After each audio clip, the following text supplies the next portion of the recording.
আপনি কি বিড়ি সিগারেট খান?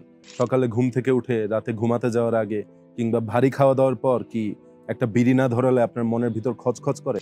আপনার এই বদভ্যাসের বিকল্প হিসেবে কি আপনি বেছে নিয়েছেন এটাকে?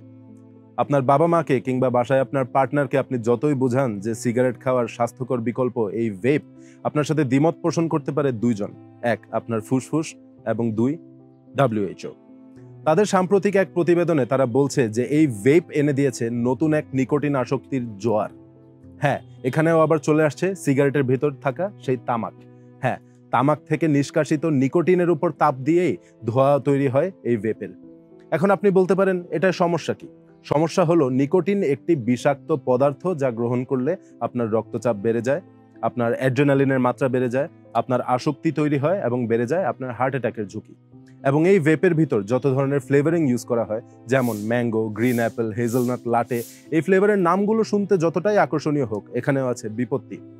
বিশেষজ্ঞরা বলছেন যে এই ফ্লেভারগুলোর জন্য যে তরলগুলো ব্যবহার করা হয় তা খাওয়ার জন্য নিরাপদ হলেও ধোঁয়া হিসাবে টানার জন্য নিরাপদ নয় এবং আপনার ফুসফুসের ক্ষতি করতে পারে। বিশ্ব স্বাস্থ্য সংস্থা বলছে এই মুহূর্তে বিশ্বজুড়ে যে ১০ কোটি মানুষ ভেপ গ্রহণ করছে তার মধ্যে ১.৫ কোটি হলো ১৩ থেকে ১৫ বছর বয়সের কিশোর। হ্যাঁ, এই নতুন ইলেকট্রনিক্সের প্রজন্মে শিশু কিশোরদের নেশাদ্রব্যের মধ্যেও ঢুকে গিয়েছে ইলেকট্রনিক এই যন্ত্র। বিশ্ব স্বাস্থ্য সংস্থার বিশেষজ্ঞরা বলছেন যে যারা আগে থেকে সিগারেটের প্রতি আসক্ত তাদের জন্য ভেপ একটা বিকল্প হিসেবে কাজ করলেও যারা নিকোটিন গ্রহণ শুরুই করছে ভেপ দিয়ে তাদের জন্য এটা খুলে দিতে পারে অন্যান্য নিকোটিন জাতীয় মাদকদ্রব্য গ্রহণের দ্বার।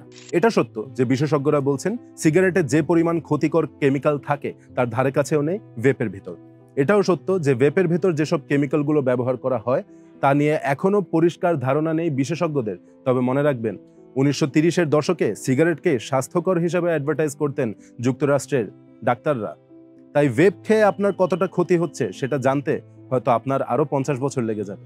তা হলো যদি সিগারেট এবং ভেপ খেয়ে আগামী ৫০ বছর আপনি বেঁচে থাকেন।